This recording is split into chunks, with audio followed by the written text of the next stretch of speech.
నమస్తే.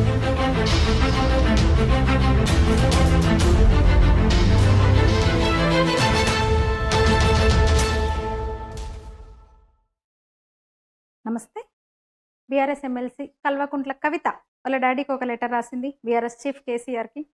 ఈ నెల 2న ఆమె లెటర్ రాసింది. తర్వాత విదేశాలకు పోయింది ఫ్యామిలీ పర్సనల్ పనుల మీద కార్యక్రమాల కోసం. అయితే ఆమె తిరిగి వచ్చే ముందు రోజు లెటర్ లీక్ అయింది. ఒక రోజు ముందు లెటర్ లీక్ అయింది. చాలా అంది, ఆమె చాలా రాసింది. తన తండ్రికి సూచనలు చేసింది, విమర్శలు చేసింది. ఇది చేసినావు డాడీ, మంచి పని ఇట్లా చేసినావు, ఇంక ఇది చేయాల్సి ఉండే, ఇట్లా వ్యవహరించాల్సి ఉండే, ఇట్లా మాట్లాడాల్సి ఉండే ఆమె రాసిన లేఖలో. దీంతో ఒక్కసారిగా ఆ లేఖ లీక్ కావడంతో కలకలం రేగిందని చెప్పొచ్చు. వెంటనే కేటీఆర్ అన్నాడు, రెస్పాండ్ అయ్యాడు. ఏమని? నియమ నిబంధనలు అందరికీ సమానమే, అంతర్గత విషయాలు బయటికి రానియవద్దు, చర్చించొద్దు అన్నాడు. అప్పుడే హరీష్ రావు కేటీఆర్ వెళ్ళి కేసీఆర్ను కూడా కలిశారు. దామోదర్ రావు ఇంకొక నేత కవిత దగ్గరికి చర్చలకు పోయిండ్రు. బావబామ్మర్దులు కేసీఆర్ దగ్గరికి వెళ్ళారు. ఇంకొందరు నేతలు ఈమె దగ్గరికి చర్చలకు వచ్చారు. అలా కలకలం అని చెప్పొచ్చు. అది అట్లా నడుస్తుండగానే అంటే రకరకాల చర్చలు. ఏంటి? కవిత పార్టీ పెడుతుందా? ఎవరెటు దిక్కుపోతారు? మరో షర్మిల కానుందా కవిత? సొంత కుంపటి వేరు కుంపటి పెట్టనుందా? కేసీఆర్ ఏం మాట్లాడతాడు? ఇవన్నీ రకరకాల చర్చలు జరిగినాయి. అది అట్లా ఉండగానే కేటీఆర్కు సపోర్ట్గా మద్దతుగా ట్వీట్ చేసింది కవిత. ఏసీబీ నోటీసులో కక్ష సాధింపు చర్యలో భాగమని తన సోదరుడికి సపోర్ట్గా మద్దతుగా ఒక ట్వీట్ చేసింది. అమ్మయ్య, వివాదం సద్దుమణిగింది, ఇదంతా తూచు, అందరూ మళ్ళీ కలిసిపోయారు, వేరు కుంపటి లేదు, వేరు పార్టీ లేదు, ఏమీ లేదు, స్పర్ధలన్నీ తొలగిపోయినాయి అని మళ్ళీ ఆ ముచ్చట మొదలైంది. సరే, అంతా సద్దుమణిగింది అనుకునేలోగానే తెలంగాణ జాగృతి పేరుతో సింగరేణికి సంబంధించి 5 కోఆర్డినేటర్లను నియమించింది కవిత. మళ్ళీ మొదలు. అమ్మో, కవిత తన గ్రూపును తయారు చేసుకుంటుంది, వేరు కుంపటి ఖాయం. రఘునందన్ రావు అయితే చెప్పేశాడు, సొంత పార్టీ పెట్టబోతోంది కవిత. జూన్ 2న ముహూర్తం కూడా పెట్టేశారు ఆయన. జూన్ 2న కవిత సొంత పార్టీ పెట్టబోతుంది అన్నాడు. గతంలో కేసీఆర్ ఒక మాట అన్నాడు, తెలంగాణలో ప్రాంతీయ పార్టీలు ఉంటే తప్పేంది, తమిళనాడులో లేవా అని.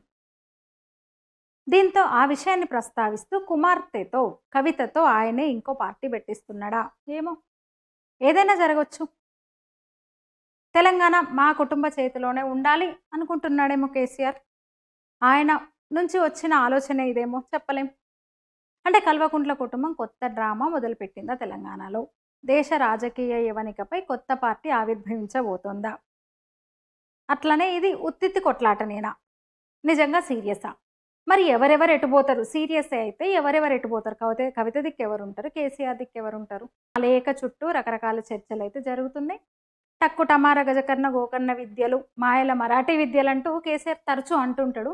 ఇప్పుడు మరి ఇక తన పార్టీ పనైపోయిందన్న స్థితిలో ఆయనే తన విద్యల్ని ప్రదర్శిస్తున్నాడా?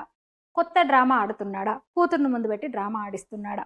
పార్టీని కాపాడుకోవడం కోసమే ఆ డ్రామానా అనే సందేహం కలుగుతుంది, ఎవరికైనా కలుగుతోంది. అంతేకాదు, లిక్కర్ స్కామ్ ఇంకా విచారణలో ఉంది, క్లోజ్ కాలేదు. దాని నుంచి కేసీఆర్ అంటే ఆ మరక కేసీఆర్కి అంటకుండా, కేసీఆర్ అందులో చిక్కుకోకుండా బయటపడేయడానికి, కేసీఆర్ పులుకడిగిన ముత్యం అని చెప్పడానికి వాళ్ళు ఆడుతున్న నాటకమా? ఫ్యామిలీ కంబైన్డ్గా ఆడుతున్న నాటకమా? అందుకోసం టెంపరీగా కవితను ముందుకు తెచ్చారా? ఈ అనుమానాలు కూడా వ్యక్తమవుతున్నాయి. అంటే లిక్కర్ కుంభకోణంలో ఉన్న కవితకు అసలు కవిత ఆ ఫ్యామిలీతో టచ్లోనే లేదు అని చెప్పబోతున్నారా వీళ్ళందరూ? కేసీఆర్ కానీ కేటీఆర్ కానీ సచ్చీలులు అని నమ్మబలికే కుట్రన ఇది.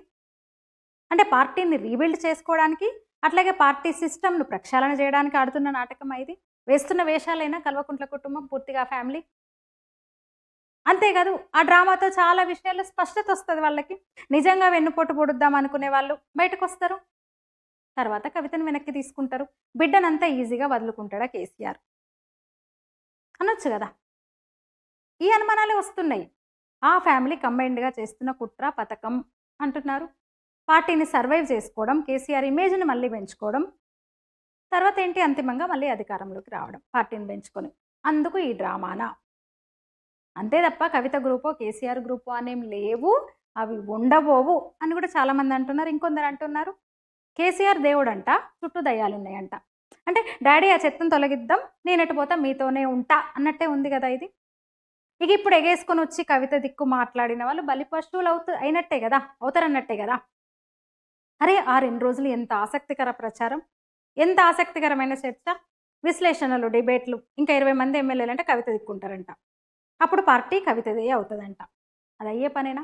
దిగజారుతున్న పార్టీని కాపాడుకోవడం తెలియక ఈ దిగజారుడు పనులు రాజకీయాల? అదే అనిపిస్తోంది.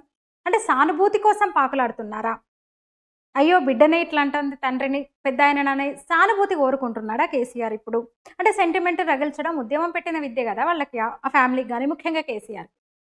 అంటే ఇప్పుడు ఫ్యామిలీ డ్రామాతో ఎమోషన్ పండించాలనుకుంటుంది కల్వకుంట్ల కుటుంబం అంటున్నారు తెలంగాణ ప్రజలు. ఇంకోటి, ఇంతవరకు కేసీఆర్ దీని మీద అసలు మాట్లాడలేదు. ఈ సందర్భంగా కొందరు ఈటెల ఎపిసోడ్ను కూడా ప్రస్తావిస్తున్నారు. కారుకు నేను ఓనర్ని అన్నందుకు గంటేసారి ఈటెల రాజేందర్ను పొమ్మలేక పొగబెట్టారు, పోయేదాకా తగ్గలేదు, అవమానించారు. మరి అట్లనే కవితను కూడా పంపుతారా? నిజంగా పంపిన దాన్ని కూడా డ్రామాగానే చూడాలేమో. చివరగా అసలు దయ్యాలెవరు? ఆ దయ్యాలెవరో కేసీఆర్ కవితనో చెప్పగలరా? ఇంతవరకు చెప్పలేదు. ఆ దయ్యాలను ఏం చేయబోతున్నారు మరి? చివరగా గతంలో కేసీఆర్ అన్నమాట మరొకసారి గుర్తు చేస్తా. 2 ప్రాంతీయ పార్టీలు ఉంటే తప్పింది తమిళనాడులో లేవా అంటే కేసీఆరే ఈ డ్రామాను ఆడిస్తున్నాడా? ఎందుకంటే నాటి వ్యాఖ్యలు మనం గుర్తు తెచ్చుకుంటే ఇవే సందేహాలు కలుగుతాయి. అంటే కవితతో పార్టీ పెట్టిస్తున్నది నిజమేనా? ఆ పని కేసీఆరే చేస్తున్నాడా?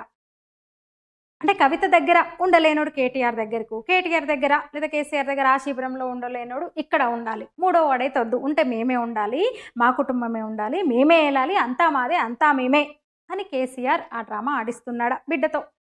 లేదా నిజంగానే కవిత తండ్రిని మించి, తండ్రిని దాటి అన్నకు పైన ఎదగాలనుకుంటుందా? ఇంకొందరు అదే మాట అంటున్నారు. పోనీ అదే నిజమైతే మరి కేసీఆర్ కేటీఆర్ పార్టీని ఎట్లా కాపాడుకుంటారు? ఈ సంక్షోభం నుంచి ఎట్లా బయటపడతారు?